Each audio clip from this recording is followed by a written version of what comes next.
नमस्कार, मी प्रशांत सागवेकर. साम संजीवनी या कार्यक्रमात तुम्हा सगळ्यांचं आज पुन्हा एकदा मनापासून स्वागत. आज आपण चर्चा करतोय गुणवत्तापूर्ण आणि मोफत हृदय उपचार शक्य आहेत या विषयावर मार्गदर्शन करण्यासाठी आज आपल्यासोबत आहेत हृदयरोग तज्ज्ञ डॉक्टर गौरव वर्मा आणि कार्डियक सर्जन डॉक्टर विद्युत कुमार सिन्हा.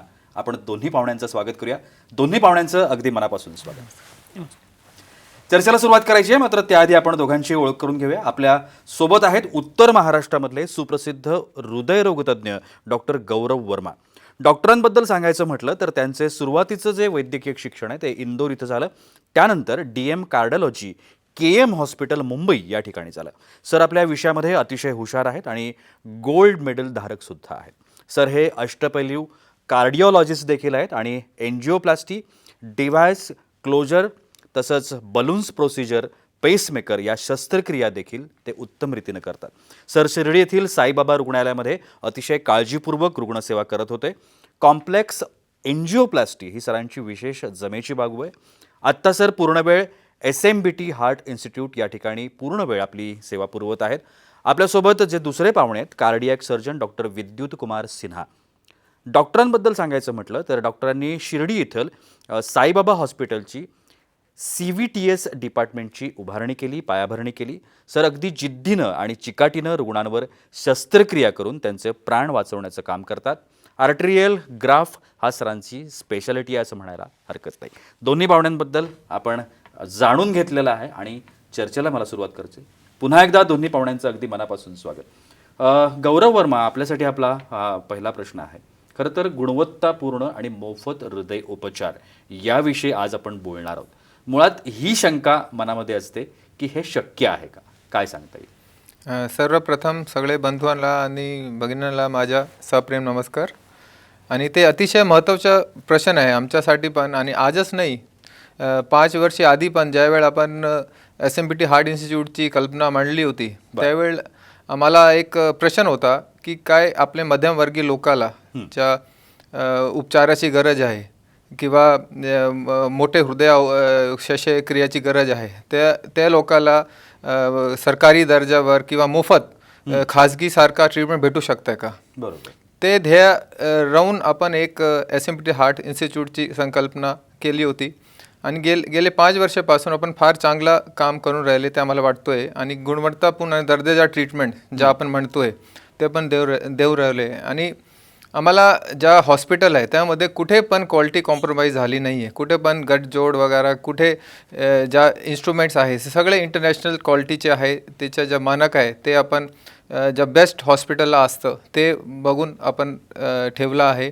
त्याचे जास्त इम्पॉर्टंट ज्या आमची टीम आहे हृदयाची ते तिकडे 1 डॉक्टर 2 डॉक्टर नाही, आमच्याकडे एक मोठी टीम आहे डॉक्टराची ज्या फार शिक्षित आणि फार एक्सपिरियन्स्ड आहे. आमच्याकडे ॲट द मोमेंट 4 कार्डिओलॉजिस्ट कार्यरत आहे, 2 कार्डियक सर्जन्स ज्या ओपन हार्ट ऑपरेशन करताय तेच आहे. आणि जास्त महत्त्वाची ज्या आमच्याकडे एनेस्थेटिस्ट किंवा भूलरोग तज्ञ आहे ते पण कार्डियकसाठी डेडिकेटेड किंवा ओनली कार्डियक एनेस्थेटिस्ट आहे, ज्या फार इम्पॉर्टंट गोष्ट आहे. सगळ्याकडे ते उपलब्ध नाही आहे. त्याच्यासोबत जे आमचा ICU आहे, ICU पण आमच्याकडे 2 ICU आहे जे फक्त डेडिकेटेड कार्डियक ICU आहे, ज्याच्यामध्ये ज्या अतिदक्षता तज्ञ आहे आमचे कार्डियक इंटेन्सिव्हिस्ट जे आम्ही म्हणतोय ते पण फक्त कार्डियकचे ज्या पेशंट आहे ते बघतोय. त्यामुळे ज्या गुणवत्तापूर्ण ज्या ट्रीटमेंट आहे किंवा ज्या दर्जेदार ट्रीटमेंट आमची एक क्वालिटी आहे ते आम्ही नियमित ते प्रमाणे प्रयत्न करतो आहे की ते आम्ही लोकांना प्रदान करू. दुसरा आपला ज्या आपण बोलतोय की मोफत किंवा कमी दर्जाला, तर आमच्याकडे शासकीय योजना आहे, आमच्याकडे महात्मा फुले योजना आहे, आमच्याकडे राष्ट्रीय बाल कल्याण योजना आहे आणि त्याच्यासोबत आयुष्मान योजनेचे पण आपण प्रयोग करू करताय.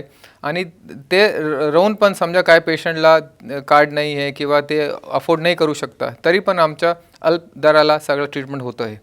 ते सोडून आमच्या हॉस्पिटल जे आहे ते चॅरिटेबल हॉस्पिटल आहे आणि उत्तर महाराष्ट्रात सगळा मोठा हॉस्पिटल आपण बोलतो आहे. ते हॉस्पिटलला आपली पूर्ण OPD किंवा कार्डियकची नाही बाकी ज्या डिपार्टमेंट आहेत त्यांची पण OPD टोटली फ्री आहे. आणि बाकी समजा काय टेस्ट लागले एक्सरे CT स्कॅन किंवा ब्लड टेस्ट ते पण फार अल्प दराला होतो आहे. तर आपण थोडक्याला सांगितलं तर नक्की आपण दर्जेदार गुणवत्तापूर्ण ज्या ट्रीटमेंट देतो आहे ते आपण मोफत किंवा एकदम कमी दराला देतो आहे आणि आम्हाला त्याचा अभिमान वाटतो. नक्कीच. डॉक्टर विद्युत, आपण आत्ता पाहिलं की गेली 5 वर्ष तर यशस्वीरित्या पूर्ण झालेली आहेत. पाया मजबूत आहे असं आपल्याला म्हणायला हरकत नाही. पण आता पुढची वाटचाल सुद्धा तेवढीच महत्त्वाची आहे. तर पुढे कशी वाटचाल असणार आहे, प्लॅनिंग कशी असणार आहेत आणि पुढे लोकांसाठी, जनसामान्यांसाठी, रुग्णांसाठी, जे सर्वसामान्य रुग्ण आहेत त्यांच्यासाठी जो प्रयास तुम्ही सगळेजण करताय, मेहनत तुम्ही सगळेजण करताय, त्याच्यामध्ये कशा असणार आहे? नमस्कार. आमचं असं म्हणणं आहे की SMBT हार्ट इन्स्टिट्यूट आणि SMBT हॉस्पिटलचं नाव राष्ट्र पातळीवर यायला पाहिजे असा आमचा उद्देश आहे. हे उद्देश ठेवून आम्ही centre of clinical excellence SMBT हॉस्पिटलच्या हार्ट सेंटरला केलेली आहे आणि त्याच्या अंतर्गत आमची आशा आहे की आम्ही हार्ट ट्रान्सप्लांटची सुविधा SMBT हार्ट इन्स्टिट्यूटमध्ये उपलब्ध करणार. ह्याच्या व्यतिरिक्त जे लहान मुलाच्या नवजात शिशूच्या हृदयाची शस्त्रक्रिया असतं त्यांच्या पण सुविधा हृदयरोग विभागाला लवकर ते लवकर आम्ही उपलब्ध करणार. आणि complex cardiac surgery hybrid operation theatre ज्याच्यामध्ये की फार जटिल शस्त्रक्रिया करू शकतो तशा प्रकारची पण आम्ही सुविधा करण्याची आमची अपेक्षा आहे. ते पण आम्ही लवकर ते लवकर करणार. आणि ह्याच्या व्यतिरिक्त जे आहे आता कोविडचा पिरियड आहे. कोविडच्या काळामध्ये आम्हाला कोविड फ्री सर्जिकल ॲटमॉस्फिअर तयार करायचं आहे, केलेली आहे. त्याच्यामध्ये जे आहे पेशंटला कोविडचा काय संपर्क होणार नाही आणि सुरक्षित हृदय शस्त्रक्रिया प्रदान केलं जातं. कोविडच्या काळामध्ये हृदयाचे जे आजार आहे त्यांना आम्ही दुर्लक्ष करू शकत नाही. त्याच्यासाठी आमच्या इन्स्टिट्यूटने एक निर्णय घेतलेली आहे की हा कोविड काळमध्ये पुढच्या 3 महिने आम्ही मोफत एन्जिओग्राफी सर्व रुग्णाला प्रदान करतो. आणि ह्याच्या व्यतिरिक्त जे 2D इको आणि ECG आणि जे सल्ला आहे हृदय संबंधित सल्ला ते नाममात्र 200 रुपयामध्ये उपलब्ध करून देणार आहे. आणि जे पेशंटला एन्जिओप्लास्टीला ची गरज आहे पुढच्या 3 महिने आम्ही इम्पोर्टेड स्टेंट वापरून तसल्या प्रकारची सुविधा सर्व रुग्णाला प्रदान करणार. नक्की. डॉक्टर गौरव, आत्ता सरांनी बोलताना उल्लेख केला होता की सेंटर ऑफ क्लिनिकल एक्सलन्सेस. आता हे क्लिनिकल एक्सलन्सेस म्हणजे काय असतं आणि ते कशासाठी त्याचा प्रभाव असतो? तिच्या उत्तर द्यायला मी एक उदाहरण देतोय. आपण शाळेला कॉलेजला परीक्षा दिली राहील, सगळ्यांना दिली राहील, त्यावेळेला आपण जर निकाल असतं त्यावेळे काय लोकांना 50% मार्क्स भेटतो, कोणाला 60 भेटतो, कोणाला 80 भेटतो, कोणाला 90 भेटतो. आता ज्या 80-90% लोक आहेत त्याला आपण एक्सलंट म्हणतो. तेच आपला ज्या हार्ट इन्स्टिट्यूट आहे ते एक्सलंट इन्स्टिट्यूट आपण म्हणतोय. काय की तिथे ज्या सुविधा आहे ते बाहेर कुठे पण आपण त्याला कम्पेअर करा ते फार उच्च दर्जाची आणि फार चांगली आहे. ज्या आपण एन्जिओप्लास्टी आजच्या दिवसाला नाशिकला 10-12 ठिकाणी होऊ शकते आणि एन्जिओप्लास्टी आता एकदम इझिली अवेलेबल एक ऑपरेशन राहिलं आहे. पण आपल्याकडे एन्जिओप्लास्टी आपण करतोय त्यामुळे जे आपण इन्स्ट्रुमेंट वापरतोय आमच्याकडे काय स्पेशल इन्स्ट्रुमेंट आहे ज्या फक्त खाजगी हॉस्पिटल किंवा मोठ्या हॉस्पिटललाच उपलब्ध आहेच. पण कधी कधी काय कॉम्प्लेक्स एन्जिओप्लास्टी राहिली, समजा आम्हाला एकच वेळ 2 रक्तवाहिनीला 2 स्टेंट टाकायचे किंवा काय बायफर्केशन एन्जिओप्लास्टी आहे ज्या फार रिस्की आणि फार कॉम्प्लिकेटेड असतो, त्यावेळी एक इन्स्ट्रुमेंट असतो ज्याला आपण आयवस म्हणतो. आयवस म्हणजे इंट्राव्हेस्क्युलर अल्ट्रासोनोग्राफी. त्यामुळे आपण स्टेंट टाकल्यानंतर ते बघू शकतंय की जे स्टेंट आहे ते प्रॉपर बसला आहे की नाही, तिकडे कुठे ब्लॉक राहिला आहे की नाही आणि काय रक्ताची कुठली सुटली आहे की नाही. ते बघून आपण लॉंग टर्म फॉलोअपचा एक प्रयत्न ठेवू शकतंय की नाही ते आपण चांगला केला आहे आणि पेशंटला काय प्रॉब्लेम नाही होणार. काय कधी कधी ते होतंय की पेशंट 6 महिन्याच्या आत परत ब्लॉक उत्पन्न होतंय, परत पेशंटला अटॅक येऊ शकतंय. पण ते सारखं जे इन्स्ट्रुमेंट आहे ते आम्हाला एक खात्री देतोय की पेशंटचा उपचार एकदम व्यवस्थित झाला आहे आणि पुढे नक्की काय प्रॉब्लेम येणार नाही. त्यासारखं एक दुसरा इन्स्ट्रुमेंट आहे ज्याला आपण रोटा अब्लेशन म्हणतोय. रोटा अब्लेशन म्हणजे एक उपचार एक इलाजची पद्धती आहे ज्यामुळे ज्या फार जाड ब्लॉकेज आहे किंवा ज्या ब्लॉकेज कॅल्शियमची मात्रा फार जास्ती आहे त्याला आपण उघडून त्याला स्टेंट बसायची जागा करू शकताय आणि स्टेंट व्यवस्थित बसू शकताय. ते सगळ्याकडे नाही आहे. त्यामुळे आपला ज्या सेंट्रल एक्सलन्स सेंटर आहे ते एक रेफरल सेंटर बनलं आहे. म्हणजे आम्हाला बाहेरून दुसऱ्या ठिकाणून पेशंट ज्या एन्जिओप्लास्टी फेल झाली आहे किंवा जिथे होत नाही किंवा फार अवघड आहे डॉक्टरने मना केला आहे तिकडे आपण एकदम ते सगळे इन्स्ट्रुमेंट वापरू व्यवस्थित करू शकताय. तिच्यासोबत फार गरजेच्या ज्या आपण सेंटर एक्सलन्स म्हणतो आहे की आपला ज्या हॉस्पिटल आहे ते एक SMBT ज्या multi speciality institute of medical sciences आहे त्याच्या परिसरवर एक सुपर स्पेशालिटी हॉस्पिटल आहे. म्हणजे आमच्या ज्या हॉस्पिटल आहे तिकडे फक्त कार्डियकचं काम होतं. नॉर्मली आपण काय हॉस्पिटल पाहिला, समजा त्यांच्या ICU आहे, तिकडे आपण पोटाच्या आजाराचे पेशंट पण राहणार आहे, डोक्याच्या आजाराचे पण राहणार आहे, हार्टाचे पण राहणार आहे. पण आपला ज्या SMBT हार्ट इन्स्टिट्यूट आहे ते एक मोठ्या हॉस्पिटलमध्ये सुपर स्पेशालिटी हॉस्पिटल म्हणून फक्त हृदयाच्या ट्रीटमेंट करतो आहे. म्हणजे आमची ज्या स्टाफ, ज्युनियर डॉक्टर किंवा वॉर्ड बॉय ते एकदम निष्णात आहे की ज्या हार्टचे पेशंट आहे फक्त त्यांच्या ट्रीटमेंट ते करून राहिले आणि ते पण फार एक्सपिरियन्स झाले. आता 5 वर्षापासून ते हृदयाचे पेशंट बघून एकदम व्यवस्थित त्याला ट्रीटमेंट आपण देऊ शकतो आहे. त्यानुसार आपण ज्या ट्रीटमेंट देतो आहे ते ओनली डेडिकेटेड कार्डियक ट्रीटमेंट आहे आणि फार चांगले दर्जाचे आहे. त्यात बघून आम्हाला अभिमान वाटतो आहे की आम्ही ज्या ट्रीटमेंट देतो आहे ते आंतरराष्ट्रीय दर्जेदार ज्या हॉस्पिटल आहेत किंवा काय खाजगी हॉस्पिटल आहे त्यानुसार आपला ट्रीटमेंट राहील आणि ते पण अगदी मोफत. त्यामुळे आम्हाला ते वाटतो आहे की ज्या आपला सेंट्रल एक्सलन्स जे मला म्हणतो आहे ते फार गरजेची गोष्ट आहे आजच्या दिवसाला आणि उत्तर महाराष्ट्राला ते फार चांगला उपक्रम आहे. नक्कीच. डॉक्टर विद्या, जसं आता डॉक्टर गौरव म्हणत होते आपल्याला की आम्ही विनामूल्य सेवा देतो. आता SMBTमध्ये येणारे जे रुग्ण आहेत ते नुसतं भारतातूनच किंवा महाराष्ट्रातूनच नाही, तर ते अनेक कानाकोपऱ्यातून देशाच्या येत असतात आणि अनेकांना तुम्ही अशा पद्धतीची ही विनामूल्य सेवा प्रदान करत असता. काय सांगता येईल की कशा पद्धतीनं हे शक्य होतं आणि कशा पद्धतीनं कोणत्या कोणत्या रुग्णांना ह्या पद्धतीची सेवा पुरवता येऊ शकते? SMBT संस्थेची जे स्थापना झालं होतं सुरुवातीला, हे शैक्षणिक संस्था होतं. तेव्हा उद्देश होतं की जे गरीब लोक आहे त्यांना मुफ्त शिक्षा प्रदान करायची. हे 35 वर्ष आधी सुरुवात झाली होती. त्याच्यानंतर ह्याच्यामध्ये विचार आलं की जे गरीब गावचे जनता आहे किंवा आदिवासी जनता आहे त्यांना आरोग्याची सुविधा पण मोफत भेटायला पाहिजे. त्यासाठी SMBT मल्टी स्पेशालिटी हॉस्पिटलची सुरुवात झाली होती. त्याच्यामध्ये अजून प्रोग्रेस होऊन SMBT हार्ट इन्स्टिट्यूटची स्थापना 5 वर्ष आधी झालं होतं आणि त्याच्यामध्ये आम्ही गुणवत्तापूर्ण उपचार करून सगळे पेशंटला अशा प्रकारची सुविधा उपलब्ध करून देतो. आणि ह्याच्यामध्ये प्रश्न हे आता की हे मोफत कसं करतं, तर असं आहे की आमच्याकडे जे सुविधा आहे ते शासनाची दिलेल्या महात्मा फुले जन आरोग्य योजना किंवा प्रधानमंत्री जन आरोग्य योजना आणि राष्ट्रीय बाल विकास योजना ह्याच्यामध्ये जे असतं त्यांना मोफत उपचार दिला जातं शासनाच्या सहयोगाने. आणि जे पेशंटला तसल्या प्रकारची सुविधा नाही भेटू शकतो त्यांना आम्ही अल्प दरात अशा प्रकारची सुविधा उपलब्ध करून देतो. हृदयासारखा एक महत्त्वपूर्ण अवयव ज्याचा थेट संबंध हा आपल्या जीवन मरणाशी आहे, त्याच्यामुळे त्याच्यावरती प्रभावीपणे काम करणं, त्याच्यावरती प्रभावीपणे उपचार करणं ही खूप महत्त्वाची गोष्ट आहे आणि ती महत्त्वाची गोष्ट या हॉस्पिटलच्या माध्यमातून होते. आपल्यापैकी कोणाच्या घरामध्ये, मित्रपरिवारामध्ये जर अशा पद्धतीची समस्या असेल तर तुम्ही निश्चितच या दोन्ही डॉक्टरांना संपर्क करू शकता, SMBTला संपर्क करू शकता आणि त्या संदर्भातले सगळे संपर्क क्रमांक आता TV स्क्रीनवरती सुरू आहेत. अजूनही खूप सारी माहिती आहे जी मला सरांना विचारायची आहे, पण तुर्तास वेळ होते एका छोट्याशा विश्रांतीची. कुठेही जाऊ नका, पाहत राहा साम संजीवनी.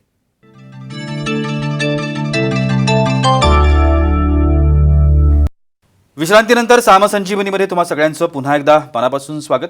गुणवत्तापूर्ण आणि मोफत हृदय उपचार हो शक्य आहे या विषयावरती आपण चर्चा करतोय आणि डॉक्टर गौरव वर्मा आणि डॉक्टर विद्युत कुमार सिन्हा आपल्याला मार्गदर्शन करत आहेत. डॉक्टर गौरव, आता पुढचा जो प्रश्न आहे हा तुमच्यासाठी आहे की कार्डिओलॉजिस्ट आणि एन्जिओप्लास्टी या व्यतिरिक्त आपला जो हातखंडा आहे, कारण या दोन्ही खूप महत्त्वपूर्ण शस्त्रक्रिया आहेत आपल्याला सगळ्यांनाच माहिती आहे, पण याच्या व्यतिरिक्त सुद्धा तिथे SMBTमध्ये असेल म्हणा किंवा तुमच्या माध्यमातून असेल आणखीन कोणत्या पद्धतीचे उपचार किंवा शस्त्रक्रिया करता येऊ शकतील?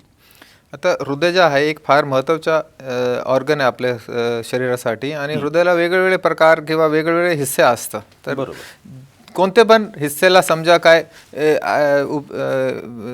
त्रास झाली त्याला आपण उपचार एन्जिओप्लास्टी किंवा त्यासारखे इंटरनॅशनल कार्डिओलॉजीची ज्या प्रक्रिया आहे ते करू शकता. आणि आपण ज्या TVला बघू शकता, जे ॲनिमेशन दिसतोय त्या हृदयाला 4 प्रकारचे वाल्व असतं आणि 4 ज्या वाल्व आहे तिकडे काय आजारामुळे समजा काय अडचण झाली किंवा ते सुकळले तर आमच्याकडे एक बलून प्रोसिजर नावाचा ऑपरेशन आहे जिथे आपण बलून टाकून त्याला ज्या झडप आहे त्याला मोठा करू शकताय. तर काय रुमॅटिक हार्ट डिझीज किंवा डिजेनरेटिव्ह हार्ट डिझीज किंवा अजून काय विशेष डिझीजेस आहे ज्यामुळे ज्या वॉल्व आहे ते सुकळू शकताय. तर आपण काय करतोय की मांडीद्वारा ते वॉलपर्यंत पोहोचतोय, तिकडे एक बारीक वायर टाकतोय, त्याच्यामध्ये फुगा टाकून आपण ते वॉलला घेऊन जातोय आणि वॉल ज्या फुगा आपण ते बलून फुगवतोय आणि ज्या वॉल्व आहे त्याचा ज्या हिस्सा बारीक पडला आहे किंवा ज्या चिपकला आहे त्याला परत मोठा करतोय आणि ज्या रक्त पुरवठा आहे ते परत पहिल्यासारखा चालू होतो आहे आणि ज्या हृदय ते पहिल्यासारखा काम करतो आणि पेशंट जे सगळं त्रास जे आहे ते मिटते. आणि समजा आपण पाहिला व्हिडिओला तर ज्या ॲक्च्युअल आपण करतोय तर तुम्ही बघू शकताय की जे बलून आहे ते हृदयाच्या आत जातोय आणि तिकडे ज्या वॉल्व आहे तिकडे आपण फुगून ते वॉलचा हिस्सा जे आहे ते मोठा करतोय. आणि ते केल्यावर पेशंट बगैर चीरफाडचे, बगैर टाक्याचे, बगैर काय रक्ताची गरजचे दुसरे दिवस सुट्टी करू शकताय आणि आपली ड्युटी वगैरे सगळं काम नॉर्मल करू शकताय. ते अतिरिक्त आम्ही ज्या लहान मुलाचे तुम्ही ऐकला राहील ज्या छिद्राचे हृदयाला छिद्र असतो, जन्मजात ज्या आजार असतं ते पण आता नवीन टेक्निकद्वारा बगैर चीरफाड करून बगैर टाके लावून छत्री टाकून ते बंद करू शकताय. त्यामध्ये ज्या होल आहे समजा हृदयाला 4 कप्पे आहे आणि 2 कप्प्याच्या मध्ये वरच्या हिस्स्याला समजा होल आहे तर आपण त्यासारखा मांडीद्वारा त्याचं ऑपरेशन करतोय. पहिले आपण एक छोटी वायर ज्या आहे ते ज्या होल आहे त्यामधून पास करतोय, 2 कप्प्याच्या मधून जाऊन दुसऱ्या कप्प्याला तिला ठेवतोय. त्याच्या वायरच्या वरती आपण एक कॅथेटर किंवा आपण पाईपसारखी ठेवतोय, वायरला बाहेर काढतोय आणि त्या पाईपच्या मध्ये ज्या डिव्हाइस किंवा ज्या छत्री आहे त्या फोल्डेड असतं ते फोल्ड करून आपण तिकडे टाकतो आणि ज्या होल आहे तिचे पुढे टाकून तिला ज्या लेफ्ट कप्पा आहे किंवा डावा कप्पा आहे तिकडी तिची एक छत्रीचा हिस्सा आहे तिला पहिले उघडतो. ते उघडून आपण तिला पाठीमागे घेऊन होल कवर करतोय आणि त्याच्यानंतर ज्या दुसरा त्याचा हिस्सा आहे त्याला उघडतो आणि त्याच्यावर स्क्रू असतो. ते स्क्रू समजा आपण रिलीज केला तर ज्या छत्री आहे तिकडे राहतं आणि आयुष्यभरसाठी ज्या होल आहे बंद पडतोय आणि पेशंट एकदम बगैर काय टाकेचे बगैर काय त्रासचे एकदम निरोगी होऊ शकते आणि पहिल्यासारखा बगैर ज्या होलचे ज्या हृदय असतं त्यासारखा काम करू शकतं. त्यासारखे अजून आमच्याकडे भरपूर ऑपरेशन आहे जे आपण बगैर चिरफाडचे करू शकता. त्यामध्ये एक धडधडीचा आजार असतं. धडधडीचा आजार म्हणजे काय लोकांची धडकन फार फास्ट होतो आणि त्यामुळे हृदयाला शॉर्ट सर्किट एक होऊ शकतं. त्यासाठी आपण एक इलेक्ट्रोफिजिओलॉजी नावाचे टेस्ट असतं ते करून इलेक्ट्रो रेडिओ फ्रिक्वेन्सी अब्लेशन करून त्याला निदान करू शकतं. नक्कीच. डॉक्टर विद्युत, आपण हृदय शल्य चिकित्सा म्हणजे ज्याला आपण बायपास म्हणतो याच्यामध्ये तुमचा हातखंडा आहे, पण याच्या व्यतिरिक्त कुठच्या पद्धती जसं आत्ता सरांनी सांगितलं की वेगळ्या ट्रीटमेंट्स पण ते करत असतात, तशा तुमच्या अशा कोणत्या वेगळ्या ट्रीटमेंट्स आहेत का ज्या तुम्ही करत असता? हो, बायपास जे आहे आम्ही जे मुख्य हातखंडा आहे तसं म्हणलं ह्याच्यामध्ये गुणवत्तापूर्ण अजून वेगळं प्रकार असतं. जसं बायपासमध्ये आर्टरी आणि वेन हे जोडून बायपास केलं जातं. तर वेनची जे आयु असतं ते 10 वर्षामध्ये 50% बंद होऊन जातं, जे पायाची नस काढून आत लावलं जातं. तर दुसरे एक पद्धत असतं त्याच्यामध्ये आर्टरियल ग्राफ्ट जे आहे दोघी नस आतच्या छातीच्या आत असतं ते काढून ते जोडून सगळे 5-6 प्रकारचे जे बायपास असतं सगळे जोडलं जातं. ह्याचे जे ड्युरेबिलिटी असतं 10 वर्षामध्ये 90% ते चालू असतं. तर हे जे बेस्ट टेक्निक आहे ते टेक्निकनी आम्ही बायपास नेहमी करतो. ह्याच्या व्यतिरिक्त वाल्वची झडप जे असतं ते खराब झाल्यानंतर झडपची पण ऑपरेशन केलं जातं. ह्याच्यामध्ये पण 2 पद्धत असतं. एक असतं झडपचं दुरुस्त करणं, कसं की देवाने जी झडप दिलेली आहे ते सगळ्यांना उत्तम आहे. त्याच्या व्यतिरिक्त जे आर्टिफिशियल आम्ही कृत्रिम झडप बसवतो त्याच्यापेक्षा चांगलं असतं की स्वतःचं झडप दुरुस्त करून त्यांना परत चालू करण्याची जे टेक्निक असतं ते जास्त योग्य असतं. तर झडप दुरुस्त करण्याची टेक्निक आम्ही नेहमी वापरतो आणि जे पेशंटच्या झडप फार जास्त खराब झालेली आहे ते आम्ही बदली करून जे आम्ही वापरतो त्याच्यामध्ये आम्ही इंटरनॅशनल दर्जाची जे झडप असतं US FDA अप्रूव्ड म्हणतं तशा प्रकारची झडप आम्ही वापरतो. ह्याच्या व्यतिरिक्त लहान मुलाच्या शस्त्रक्रिया असतं त्याच्यामध्ये हृदयाचं छिद्र असणं किंवा रक्त जे शुद्ध आणि अशुद्ध रक्ताचं मिक्सिंग असतं. तर मुलं जे असतं निळं किंवा काळं असतं तर असल्या प्रकारची जे ऑपरेशन असतं ते ASD, VSD, tetralogy of fallow किंवा TAPVC असं कॉम्प्लेक्स आजार असतं. हे सगळे लहान मुलाचं शस्त्रक्रिया पण आम्ही नेहमी करतो. अजून जे आहे शस्त्रक्रिया नॉर्मली आम्ही जे हृदयाचे ऑपरेशन असतं ते 15 ते 18 सेंटीमीटरचं टाके असतं आणि आम्ही नवीन टेक्निकनी 4 ते 5 सेंटीमीटरच्या टाकेनी पूर्ण ऑपरेशन करू शकतो. अशा प्रकारची ऑपरेशनचं मिनिमली इन्व्हेसिव्ह कार्डियक सर्जरी म्हणतं. तर हे पण आम्ही रेग्युलरली पेशंटला असल्या प्रकारची सुविधा देतो. निश्चितपणे खूप छान अशी माहिती या कार्यक्रमाच्या माध्यमातून आपल्याला मिळालेली आहे. कार्यक्रमाच्या अंतिम टप्प्यामध्ये आहोत. दोन्ही डॉक्टरांकडून संदेश मला ऐकायचे आहेत. गौरव सर, जाता जाता आमच्या प्रेक्षकांना तुम्ही काय संदेश द्याल? कोरोना एक फार धोकेदायक आणि प्राणघातक बिमारी आहे. आम्हाला फक्त एकच संदेश द्यायचा की फार आम्हाला काळजी घेतली पाहिजे. माझ्या एक सिंपल निवेदन आहे सगळ्या लोकांना की आम्ही हात बार बार धुवू, सोशल डिस्टन्सिंग मेंटेन करू, मास्क वापरू आणि सगळ्यात इम्पॉर्टंट ज्या शासकीयाने लसीकरण ज्या प्रोग्राम चालू केला आहे त्याला सहभागी करू. सगळ्या लोकांना लस घ्यायचा. कुठे पण व्हॉट्सॲपवर किंवा सोशल मीडियावर ज्या रॉंग प्रचार किंवा खोटे प्रचार होऊन राहिले त्याला ऐकायचं आणि आपले डॉक्टरचे ऐकायचे आणि सगळ्या सहभागी देऊन ते कोरोनाला आपण मात देऊ शकताय. तर माझा एकच संदेश राहील की कोरोना हारेगा आणि भारत जितेगा. थँक्यू. नक्कीच, क्या बात आहे. डॉक्टर विद्युत, आपण काय सांगाल? हे कोरोनाच्या संबंधी जे सरांनी सांगितलं ते फार छान आहे. सगळ्यांना पालन करायला पाहिजे. बघ, हा कोरोना कालमध्ये हृदयाचे आजार कमी झालेली आहे असं नाही. त्यासाठी हृदयासाठी पण काळजी घेणं फार महत्त्वाची आहे. त्यासाठी संतुलित आहार घेणे, नियमित व्यायाम करणे आणि जे आहे मानसिक तणाव कमी करणे, कुठल्याही प्रकारची व्यसन न वापरणे हे फार महत्त्वाची आहे. आणि कुठल्याही प्रकारच्या हृदयाचे आजार जाणवलं किंवा असं डाऊट आलं तर लगेच डॉक्टरांना सल्ला घ्यायची आणि तशाप्रमाणे काळजी घेणं फार महत्त्वाची आहे. हेच आमचा संदेश आहे. नक्कीच, खूप छान असा संदेश दोन्ही डॉक्टरांनी कार्यक्रमाच्या शेवटी दिलेला आहे. सर, तुम्ही दोघंही आज या कार्यक्रमात सहभागी झालात, वेळात वेळ काढून इथे आलात आणि खूप छान माहिती आमच्या प्रेक्षकांना दिलीत. त्यासाठी तुम्हा दोघांचे अगदी मनापासून आभार. आणि याबरोबरच वेळ होते इथेच थांबण्याची. कुठेही जाऊ नका, पाहत रहा साम टीव्ही.